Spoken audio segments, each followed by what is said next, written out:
and the ancestors are looking out for us. God Hayes is exposing them, man. Okay, you see that chair right there? See how big it is? Yeah. Now look at the Pope chair under it. Scroll down, look at the Pope chair under Never have it been made so clear. Young TV.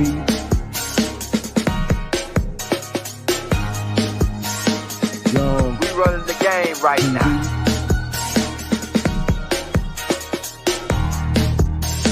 Young TV. Time to take over. Young. We the hottest in the game. Hit that like, hit that subscribe button. If you just not tuned in. TV. Share, like on your Instagram, Facebook. Young TV. If you tuned in, we broadcasting live from 2030, baby.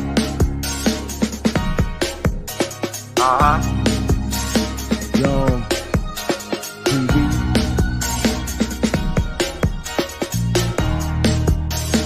Young. Taking over the game, baby. Oh yeah. Young TV. Hit that like. Young TV. Get them likes up in the air, you heard me? Young TV. Ride by. Hotel Islam. Young TV. Assalamu alaikum. Flown lesson. Young TV. It's March 6, 2004. I'm talking to you from the belly of the beast. This is Chief Maku, Chief Black Thunderbird Eagle of the Amassing Native American Mosaic Creek Nation. Registered number 208-1999. I'm also known as Dr. Malachi Z York. And I'm answering some questions for people who are concerned about my feelings while incarcerated. Or should I say while in bondage. Go ahead. Good afternoon, Maku. Good afternoon.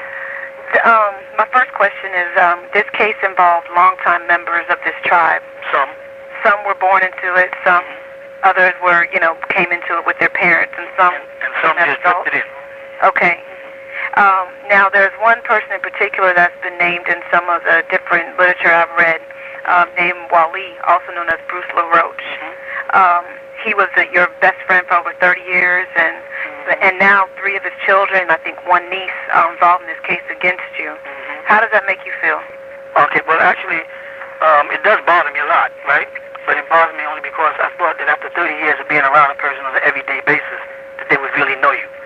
And I know that anything that he may have said was prompted after he was told the lies, after they planted it in his head. Did he really hear the truth, or did he hear what the children wanted him to hear? Did he forget the kind of children, some of the children we raised and how they thought? Because he had so many conflicts with his own children, did he just forget how they think? I mean, if he'd been around some of them, he would know them. You follow? Some of the kids that got up there right in court and then got up there and said, okay, well, I was forced to do this because my father, namely him, made me do this, put pressure on me, and actually got on the phone and talked to 2 other so-called victims who were there testifying on my behalf. And this is all in the minutes where the young girl gets up there and says, okay, I admit that I had a boyfriend, I was having sex with a boyfriend, I admit that nothing happened between me and Mr. York. And then when I got out in the street after being taken into custody by the DFACS, but they didn't get caught. Actually, they were supposed to be taken into custody by DFACS, but they wasn't. They was put in the custody of Noel Lee Wilson, who took them off their land for 4 days before they even got to DFACS. They're trying to hide that fact also, something else we're investigating. All right? But while in that custody and after being incarcerated with them for a period of over 6 months, that person kept saying, nothing happened, nothing. I promise you they lied. And then the moment the person leaves, is forced to leave the land and get in the company of other relatives who have been a part of this financial plot against me, they try to get rich, then the person admits that, well, the only reason why I'm responding is because I had peer pressure put on me by my father, telling me that I can't go out, I can't go with them, I can't do this. And they called some friends who were 2 of the other people that had been picked up and released, right? And mind you, all those kids, the 5 that was taken from the land on May 8th, when they finally got into the custody and was examined and was interviewed and critiqued and cross-examined, it came out in the long run where it came out where they had nothing wrong with them. And a judge called Species in I think it was in Putnam County, right, actually released them and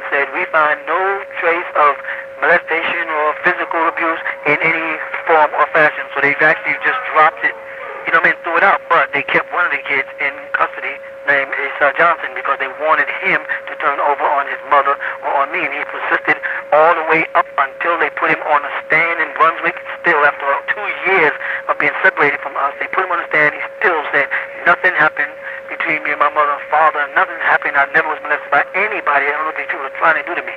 You know what I'm saying?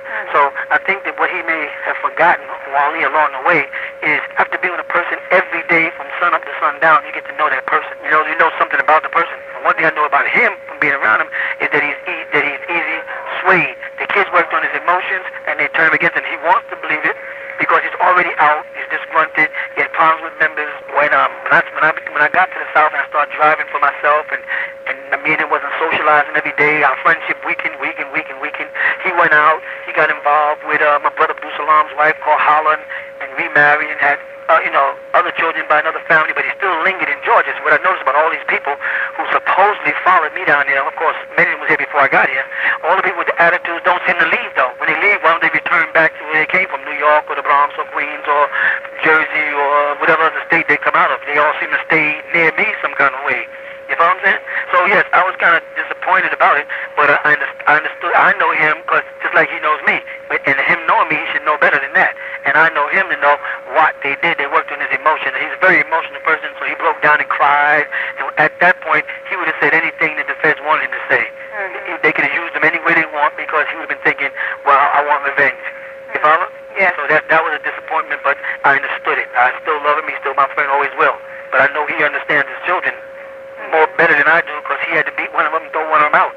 In fact, he's the one we have a problem with. I think the son's name was Eddie, and we have the actual records where Eddie's in his first statement, they call him Khalid Abdullah Muhammad, right? In his first records, he mentioned to the government that he was first molested between 6 and 9 by his own brothers, and that his father beat the heck out of him. And we had a stack of witnesses out there who had witnessed the beating and had witnessed the conversation between them in Brooklyn, how he beat the kids, but what he was doing. We had other people that was part of it and testifying of the involvement. We even had a boyfriend, an ex-boyfriend of Khalid, who was willing to testify and come in and say that there was him was having sexual involvement way before I even knew who Eddie was in Brooklyn, New York. But the judge, of course, blocked that part of the information out. We have it. We have the records. We have the documents. We have the available witnesses that will know to testify. But they put a block on that for the time being, of course. So yes, it affected me in the case. But he'll always know a friend. I'll always love him. I mean, I'm hurt by it, but I'll overcome it. That's all part of it. I understand what the scripture says. Right. Now I just want to go down the line and different people that have affected this case tremendously. Right. Now there's another key person in the whole conspiracy that keeps on coming up, and that person's name is Habiba Washington. Yes. She's named as one of the primary conspirators along with Jacob York. She, according to the case, was very close to the organization. She at one point was even running the organization dealing with the finances. Now, what is your feelings on her role in the whole entire case and things of that nature? First of all, when they speak about Habiba Washington, Habiba Abdullah Muhammad, right? She was more than just a part of the case, right? She was somebody I was very close to, trusted a great deal, right? And loved a lot. We have 2 children, a son named Inlil, and a daughter named Sutton, 2 beautiful children, all right? Close to the whole family, all right? I know her mother, I know her father. In fact, her father, Nathaniel Washington, which is named Yusuf Short, was on the stand to testify on my behalf. Never to badmouth or talk bad about his daughter. He didn't never say anything against her, you know what I'm saying, bad. It's just that he said he knew that when she came to him, she was 17, about me and her relationship. And then the prosecution tried to make him look bad by saying you didn't feel it strange that a 40-year-old man was trying to marry a 17-year-old girl. And he said, well, she came to me. And then he came to me and talked about it, and we live by the Bible law. We don't live by what you're calling your system of things. We live by the Bible law and our tribal laws. In our tribal laws, we don't have the same principles where y'all pretend y'all have all these ethics and y'all pretend y'all have all these morals to the public, but behind closed doors, all kind of things like the Clinton situation is going on, and I can go on and on and on, the Catholic churches, etc., etc. All right, so let me leave it like that there. As far as I'm concerned, Habiba Abdullah Muhammad was threatened by people and coerced that they were going to take our children away from her and put her on a spot. She's really a beautiful person. They put her on a spot, and I can tell because when I was in the court looking at her eyes from the stand after knowing her since she was a kid, right, I knew that they were manipulating her against me. You follow? And I can see the regret at a certain person in her eyes. It hurt me just to sit there, but I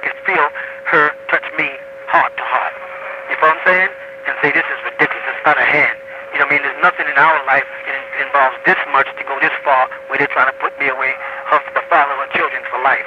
So I don't see her as a bad person at all, as people would like me to see. I'm not mad at her. I'm not angry. I'm hurt somewhat, but I realized after I saw her, I needed that. When I was down in Brunswick and I was in court, and I saw her eye to eye, I needed to see that for me to be able to look inside and say, they have cornered her. They may have been mad when she left because I distrusted her for certain things. You know what I'm saying? Right. But in actuality, I could see that she didn't mean for it to get like this or go this far. That they all got tricked by Howard Richard Seals and by Jacob, who was threatening them about what's going to happen to them if they don't cooperate with the government and all that other kind of stuff. And I understand that. And they received what they call favorable concessions. They paid them all kind of things to coerce them to topple the organization. But I don't think those people really thought it was going to go this far. Especially I don't think she would think it was going to go far. They were trying to put me away for life. Or as many times they tried to kill me and torture me since I've been incarcerated. I don't think she anticipated all that happening. Well, as far as RICO and all that stuff, they threw the RICO together at the last minute. It wasn't even in the original indictment. They just threw that together because they needed some way to hold this case together. Then went to them and told them, what we need you to say is he told you to structure money or whatever, you know, at a certain amount of time, and they give them the dialogue, and they got to say it on the stand, and that's it. Because by the time she was re-questioned after the prosecution finished, and the time she got before the defense prosecution, the whole thing changed. When they started putting the receipts up, she was saying, I'm not saying that he told me that day to do this or that. Things changed, but the judge and the jury and all that was already pre-stacked. You know what I mean? It was already set up anyway, so it was going to go on regardless of what was coming down, but we got all that on the minutes, and everything is down, and we're getting the transcripts so that could be exposed for the appellant. But I don't have any hard feelings against Habiba Washington, or I call her Habiba, right, at all, okay? Okay. Now, we discussed some of the older people involved in this case, but there's a lot of, there's no children. That's just right. the wide. I'm glad somebody knows that they made it look like little children. All these people are adults. Right. They had to create a law to get them in, and they couldn't have done it without the RICO. Right. And that way they could get these adults to get up there and say, this happened to me when I was a kid 10, 15, 20 years ago, and tell the public, they make the public think some kid is sitting up there. Right. So that they can get a hate group against me. Right. That was a tactic. Now, how do you feel about those who testify that basically grew up or spent their whole lives within the tribe and practicing the tribal customs and the culture and the way of life of Nuwapu that testified against you? How does that make you feel? Well, when I was in court and I was listening to individuals talk, I got a different perspective of it. When I saw David up on the stand, David Noel, Tariq, and I heard them questioning him, and he admitted that he, recanted and it didn't really happen, and then he yelled out, it did, because the FBI prosecutors looked at him like, you better change that, because you just told, we got you on that stand. Don't forget, we got your mother, because we're gonna get your mother for trying to embezzle him and bribing him, and we got the actual document through the computer where your mother, under the name Belkis, and we traced it back to her, was trying to bribe Mr. York for money while he was incarcerated to make this thing go waste. And how your sister is here to testify, and his older sister came in and testified how David went to her and visited her and asked her for pencil so she can write these letters, right? So he can write letters and let the world know that this is a hoax and it's out of hand, and it was all about money, and he was being coerced, and now he found out his mother, because they gave him prison, his mother was in so much danger and she was in such a threat, she was going to go to jail. And Don Baskins and I forgot his name, Mr. Bright in the state turned it around, as well as Wood, and Mrs. Thatcher in the federals turned it around. So when I saw David on the stand, I saw him being questioned, and I saw how they was attacking him and putting him on the spot. And when the prosecution came up, how he recanted. We had three letters to prove it. How he met with Manny and them and told him he didn't want to do it. But then we realized Manny and them came out of Garland's office, and they used a man in there who was supposed to be a private investigator to try to trick David by bribing him with some baseball tickets to try to destroy the whole recantment. We realized now that was part of the plot. But when David walked by me in the court, he looked at me in my face and smiled. And after the court, he even tried to call my sons and all them and tell them, that he wants to talk to them and talk to the family. This has been happening recently. They know that because they monitor everything we're doing. So I have nothing against David at all. Okay. All his sister Amanda, she got to understand, and all these people, I understand what Amanda and them, Arda and them were just vicious because they was caught up in a money game. The kids were influenced by their older brothers and sisters to lie with them, right? Arda and them was going for money. Arda was going for money. Sakina Parham was going for money. Abigail was tricked into it. Some of them were just vicious people that, that was angry and all kind of stuff. And I didn't know we had a letter with her as a child molester, and let's say Abdul Salam, which is Wally or Bruce LaRoche's son, and Miriam Eddington's son, has a charge getting ready to come up on him for child molesters because he molested my grandson, Ishaq Muhammad, which is my son, Ish's son, and Fidaka. And there's charges that we have in the defect. It might be coming out. It will be coming out against Abdul Salam soon. If in his case, when he was on the stand, he messed up every which way. His lives was wrong. He put a studio in a house when it's in a building. All kinds of different things. And it was very obvious in the minutes that they were being coerced by these people and bribed into thinking they was going to get something that they can't possibly have. And after it's over, the government tried to foreclose and take everything and give them nothing.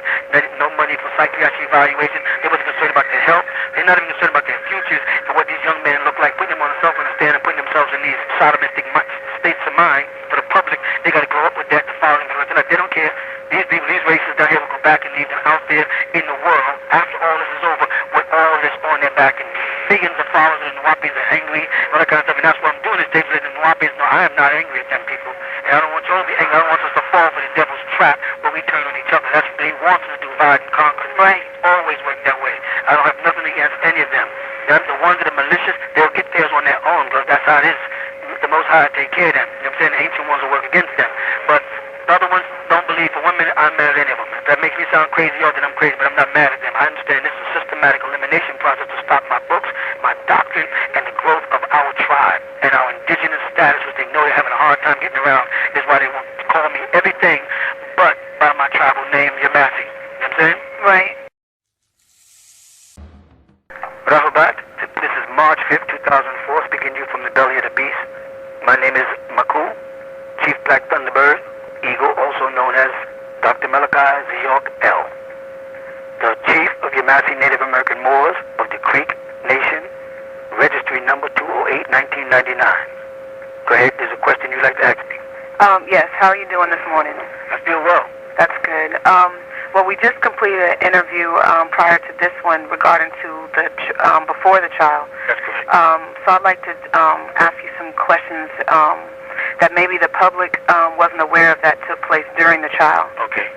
The trial started January 5th, 2004. That's right. And it was a closed courtroom. What is your stance or your position on why the courtroom was closed? Well, the judge was placed there purposely. Ever since June 30th when I stood up and I made my declaration of jurisdiction status, and they knew I had a genealogist tracing out the charts, and these genealogists had put their seal of approval, and we got the whole family chart from me straight on back to the Massachusetts Indians, all the way coming down to Cherokee, all the way down to with the Seminoles, and of course our family tribe, Yamasi. They knew we had all the facts of jurisdiction, right? They knew that every time I stepped in court, I pointed out my jurisdiction rights and how they had no rights over me. My inalienable rights were being blocked. I don't live by their laws or by their government. They knew that was coming.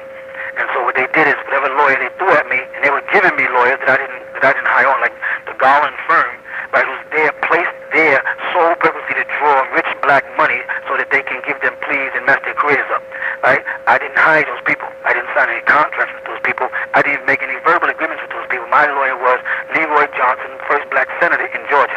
They pushed him out the way and they jumped on it so they can sabotage this case. The purpose of this case is to establish certain precedents in the state of Georgia.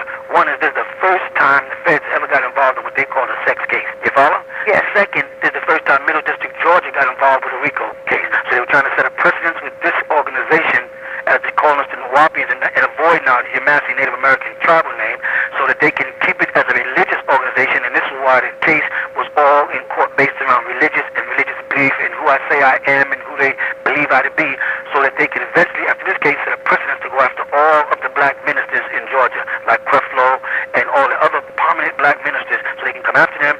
Somebody can come out the framework 10 years, 15 years and say he did something to them, he felt them, or he did this thing, get 3 or 4 people to collaborate that was on salary by the government, by the way, because we found out the witnesses were on salary, receiving favorable concessions, which came out in the court, right? I know I didn't answer your question yet, but I want to get this on point, okay? Right?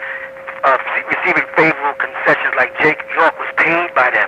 We know that to be a fact. And he was sent out to scare other people, to tell other people, we got information on you, and if you don't say this, and you're going to take your kids away, we're going to lock you up, etc., etc., etc. But they got him because he was involved in all kind of drug trafficking and things in New York with that organization he belonged to called the Junior Mafia, and his involvement with Little Kim. If you look on the back of her album, you see him there as Jake York of Yorktown Records. That's probably a certain group of people that, you know, and then his own best friend came forth called Damien, and he told the secrets and revealed the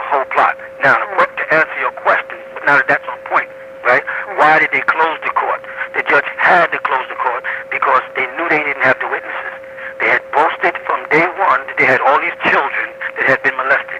And they said they're going to put them up there and they can't wait. Because I remember when I was in Atlanta, when Mr. Bright came on with his new indictment, the first thing he said in the newspaper, in Atlanta Constitution Journal, and in News Today, he said, I want to put every child up there because I want every part of this case heard. That was his whole new thing when he came out with all this new indictment. As time went on, they realized that as they called people and interviewed people, that most of the people that they had as victims were saying nothing never happened. Right. And that they isolated down to a handful of people who had corrupt records. For instance, Sakina Parham had charges against her for abusing my son. And she knew that she had filed child support in Clark County for me, but not in Putnam County, along with Pauline Rogers. Well, I went to court in Fulton County with Pauline Rogers, and I won legal custody of my children. And then Sakina Parham got scared because she knew once she comes back, she came to court there, and they found out she had abused my child, that I would automatically get my son. So she withdrew and joined in the club, and joined into the clique. Then you had Barbara Noel. She had bought a house while she was on welfare. She was receiving welfare in Athens and receiving welfare in somewhere in Georgia. We got the documents, right? And then she went and purchased a house of $135,000 with Jacob York. Jacob York went to a Damien Pryor, who was one of his best friends, who used to adjust checks for them to make fraudulent checks. And we got the records and the proof and the checks and the documents, and went to him and told him how he needed this house so he can get these girls to come off the land, so he can set up a halfway house so he can coerce them to bring York down. You with me? Yes, I am. So that what Damien did is said, I'm not doing it. He got mad at Damien, but not before Damien was allowed to hang out with him at some of his gay and freaky parties and video it, okay? Okay. Now, Barbara Noel, which is also named as Belkis, we have a document on her webpage which we had traced back to her, no doubt, where she's making a bribe while I was incarcerated under lockdown in Atlanta, where she's trying to bribe us and telling us how to launder money. This is how they got their tailoring or laundering money concept to bring in RICO. It came from Barbara Noel.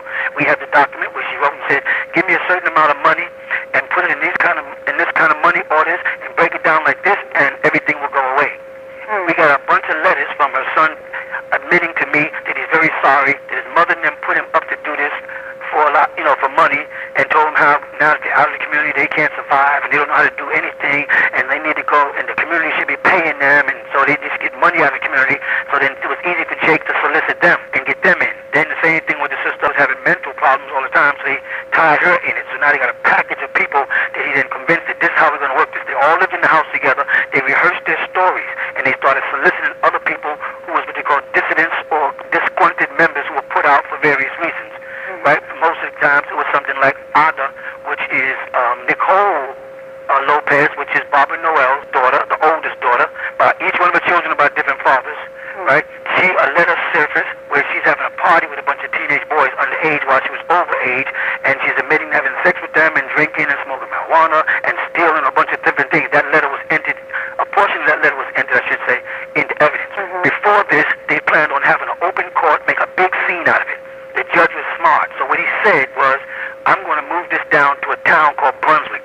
So it happened that Brunswick is the same town that the Yamasee Native American Moors had their conflict with the Confederates, and he happens to be, Judge Ashley Royal happens to be a descendant directly of those Confederates. This is no coincidence, right? And he took it down to Brunswick where he practiced law and lived for 20 years. This is no coincidence. He chose the jury himself. I sat there.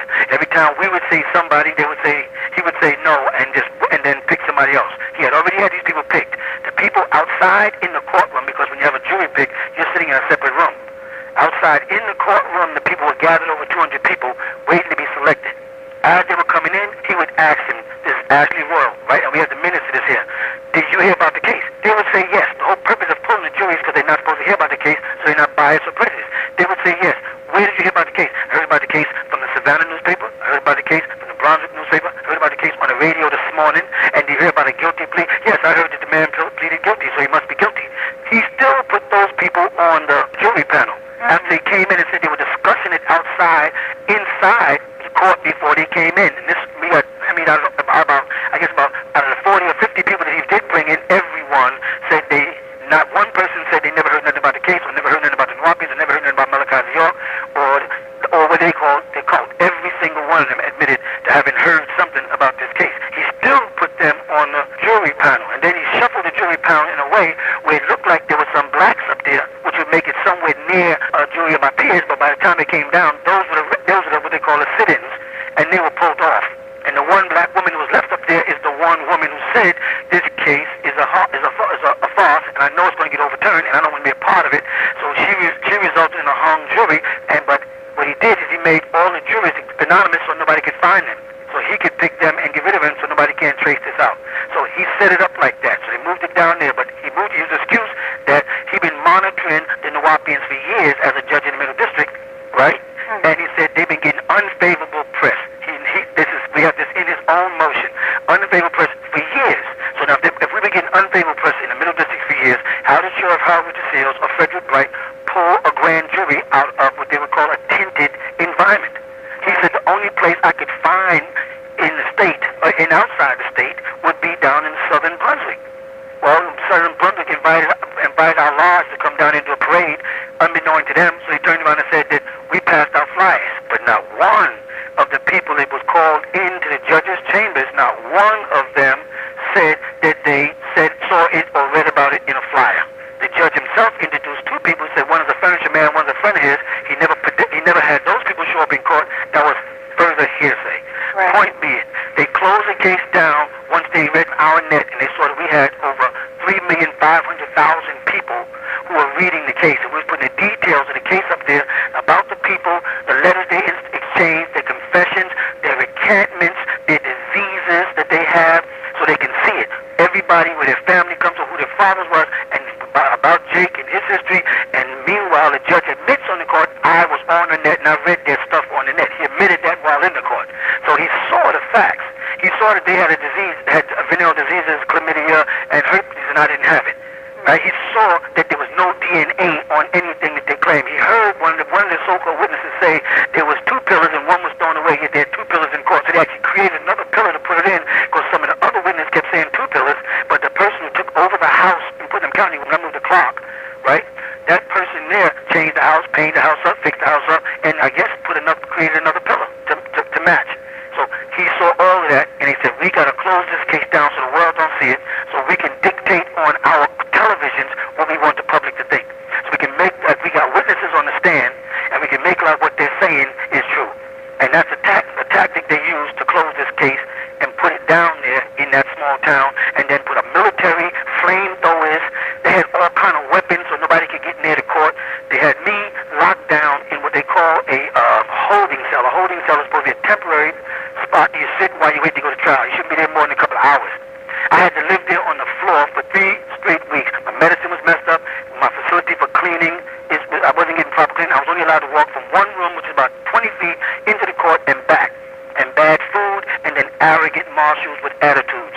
And I had to stay there for the whole 3 weeks through that trial with no mail, no contact with family, no telephone, no business, and only one lawyer who they wouldn't even give a continuance so he had time to fight the case. Because they knew once I finally got the right to fire the Garland firm publicly, because they said I hired him and I didn't, that I needed an attorney. And the judge wouldn't. The judge Roy would not. And I said, my constitutional rights are being violated. I need a continuance so we can go on and fight this case. I want to work with this man here.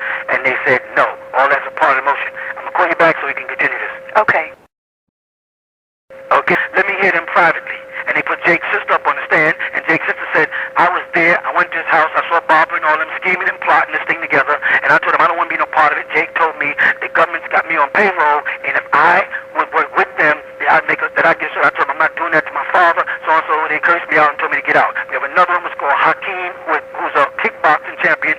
He remembers when, who they call, was being molested when he was a kid at 9 in Brooklyn by his brothers, right? And he was there, and he used to go with one of the girls that Jake eventually pulled from him and was having sex with, and she was trying to get him to collaborate the story because he was a part of Brooklyn.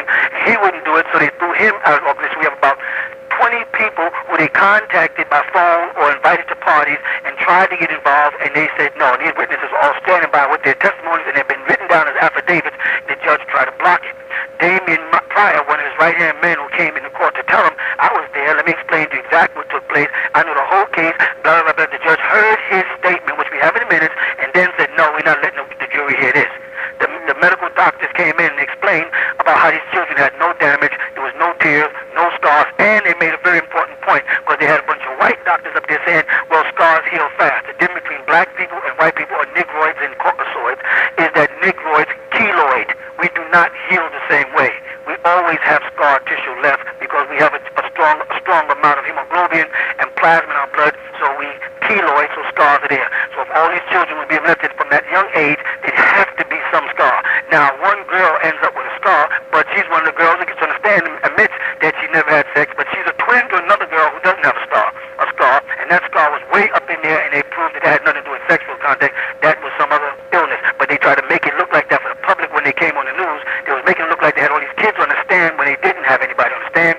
Their 308s, which is supposed to be their statements, were created by the FBI agents, and then the witness they put up there couldn't even collaborate the statements that was in the PSI, and they were literally turning around saying to them, well, I never said that, and I never said this, and this is supposed to be their witnesses. I didn't say that. I don't remember that. No, I had a boyfriend. We had sex. Another one gets up. Her mother gets on the stand, and she literally says, but you told me after you left the land, while we was in the doctor's office, you was being examined, and you was still a virgin. How did you end up in this case? And one of the prosecutors started attacking the mother for telling the truth. She said, I'm only telling you the truth. When my daughter was getting ready to leave the land, she said the last thing she said she wanted to do is I want to run down the hill and say goodbye to Baba. And she said, I couldn't understand. If you're telling me that you're leaving this place because something happened to you, why would you be going down there to the person that you're claiming did it to you? That don't make no sense to me. And the mother said that on the stand, and we had to minutes to that. And then she admitted that when they got out of the place and went to the doctor, got examination, that she was found to be a virgin. And then we have a diary when she left, and her promiscuous just comes up in a diary while she's in the bathroom having sex with 2 or 3 boys, and she wrote this herself. They didn't want to let that in as evidence, but we got that in as evidence. So you can see that the case was well set up, was a well plot. The whole plot is to get established in Georgia a precedence to go after Christian ministers, to go after black, wealthy ministers in their big churches, and they're trying to use us as an example. That's why they wouldn't let us remain a lodge or fraternity. They had to turn us into a church and a cult. And because how many times it was proven we wasn't a religious organization, they would pull us back. Every time it was proven we was a tribe of Indians, they would pull it back to religion. It was pumping that during the trial to the point where, out of all the evidence that the jury asked for, they asked for our holy book, something that wasn't even entered into evidence. They didn't ask for any of the documents about DNA, or the documents of the medical records, or the statements. They asked for a holy book that was not even a part of the case, and the judge had to turn it down. They asked us, we said, sure, they can send it. The prosecution said, no, don't send it down. And the judge said no, because the prosecution and the judge was all working together through the whole case. That's why we tried to get the judge recused 3 times during the case, because when the prosecution was failing to find things, he would tell his assistant, look this up for me on the sidebar, whisper it, and then give it over to the prosecution. And was like, wait a minute, you can't do that. He said, I do what I feel like in my court, because I'm the gatekeeper here. And he just said, we knew right then it was a setup. I know I'm talking fast. I'm trying to get as much as I can on tape for your questions for the tape. Go ahead. So basically what you're saying is the closed courtroom, a lot was going on that the public could not see. A whole lot was going on. I mean, the attorney, Adrian Patches, on several occasions said, listen, I need to present my witness. The judge said, we want to know everybody that's on your witness list. And he said, I'm not giving y'all everybody on my witness list so y'all know who to go sabotage. Meanwhile, Sheriff Howard Richard Seals and his cronies, who was over 5 hours away from Putnam County, while Putnam County, by the way, a prisoner was breaking out of their jail, right? It was 5 hours away down there, and it wasn't authorized and it wasn't deputized.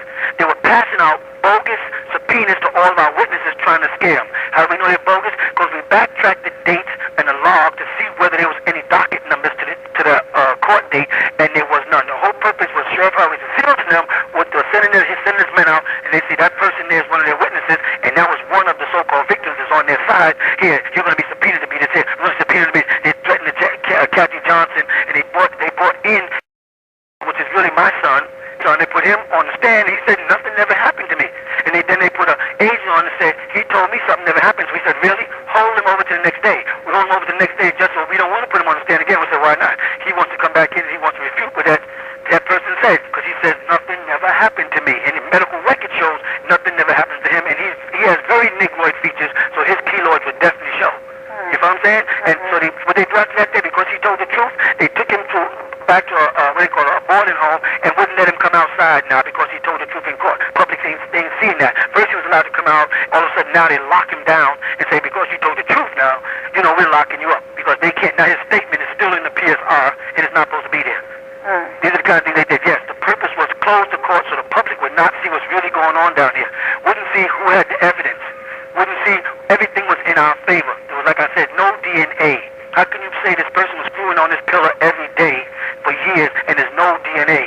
And you said up until nights before the arrest, which was May 8th. So you can't say that the DNA expired. If you're saying that, it would still be there. You follow? No DNA, right? I have none of the diseases that they claim. Some of them girls and big girls, because none of them were kids. They brought in a bunch of adults. They brought in 4 people and they was all 17. One of the people they brought in from jail. She had been arrested and they tried to keep this from the public for possession of a deadly weapon and a stolen vehicle that she had stolen.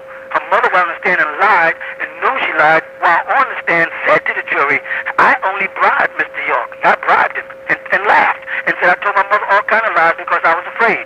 This is actually there. Got on the stand and said I lied to the grand jury. Sister came and said he came to me. I didn't go to him. He spent the week with me crying, telling me how they're putting him up to this and he don't want to do this. And then he said, get me a pencil and paper, and he wrote these letters and then sent them over. And by the time they got to Garland them and to Manny or Aurora and them was also working with the system, pretending that they were my attorneys, they turned it around and sabotaged this boy's perfectly clean recantment by telling him, at the end of this, your mother might still go to jail. You could go to jail. Your sister's going to go to jail. They're going to go after your other sister, the one that's a child molester. And so he scared the boy again and made him, and they fabricated another letter, and they bounced back and forth with 3 or 4 recantments. I mean, ridiculous stuff. They had to hide this from the public so they could put on the news what they wanted the public to see so the facts would never get out. But they didn't take into consideration that we're very literate people, and we go to the internet, and we got international involvement. We are all the way from Africa, all the way to Europe. We're in Hague, we're in Belgium, we're in Holland, we're in London, we're in Liberia, we're in Ghana, we're in the Congo, we're in South Africa, we're in Egipt, and we got officials and throughout the Caribbean starting to write letters. We're getting letters from all the governors, and some of the letters will come back saying, we know there's something shady about this case. And these are elected officials saying there's something shady about this case. They can all see it, because the way they close it down, put military with flamethrowers around the courthouse in Brunswick, there was not one incident whatsoever. The Nuwaubians never had an incident. Now they're starting this new trend of arresting niggas on the streets and telling them to say that they're Nuwaubians and say that you did, say that you did. They gave themselves away a couple of days ago and they said they arrested some Nuwaubians and they had dogs and marijuana. A, Nuwaubians don't have dogs. That's another mistake seriously when they say Nuwaubians cut a dog up. We don't have dogs separately. And B, we don't smoke marijuana or drink alcohol of any type. So these are people they're selecting, putting them in the costume so they can keep putting on the news, so they can try to keep their case sustained. Because the sole purpose again is to set a precedence in Middle Georgia to go after all of the rich ministers. They just using us so they can go after this. If you go to Atlanta, they got some big churches with thousands of followers, and a racist Georgia wants to go after them because they're getting too powerful. People like Creflo Dollar, a bunch of them up there. They need their churches. They're getting too powerful, and when they get that many blacks in one place, they'll be able to vote. And their biggest fear is them voting, priority votes. You follow that? Yes, I do. Because they're trying to turn Georgia into a Republican state, and 90% of it is Democrat. Go ahead. Okay, so what you're saying is there is a lot of testimony and a lot of evidence that did not even make it into the court that the judge would not allow, or the jury was not allowed to deliberate on. Privilege to it, right? Right. In fact, they put in the votes in the newspaper. The judge, they said that the prosecution had 47 witnesses, and we only had 42. The difference between their witnesses and our witnesses were human beings, people who came to testify, and some of the so-called victims who came to testify on my behalf. Theirs was nothing but FBI agents, doctors, so-called specialists, and their doctors are so ridiculous that they said if there's no scars, there's molestation, and if there is scars, there's molestation. So the attorney asked them, what's the purpose of the examination?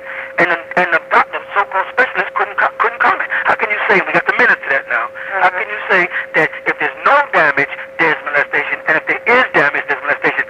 That's a no-win-lose situation. Right. That's the kind of stuff they were trying to hide. Because they couldn't tie me into anything. They couldn't tie me to this so-called tie. There was no videotapes found in my house. No sex-rated, X-rated anything. They boasted they found X-rays of none of it was tied to me at all. When they raided my house, they found money. They didn't find money under my bed. First of all, because I have one of those mechanical beds and you can't go up under it. First of all, nothing to do with Putnam County. I didn't live in Putnam County. I have no interest in the property in Putnam County, and I don't own it by far. It's owned by different people whose property. I said I don't want nothing to do with the property. I haven't been around there for 2 years. I just is coming back around this 2019.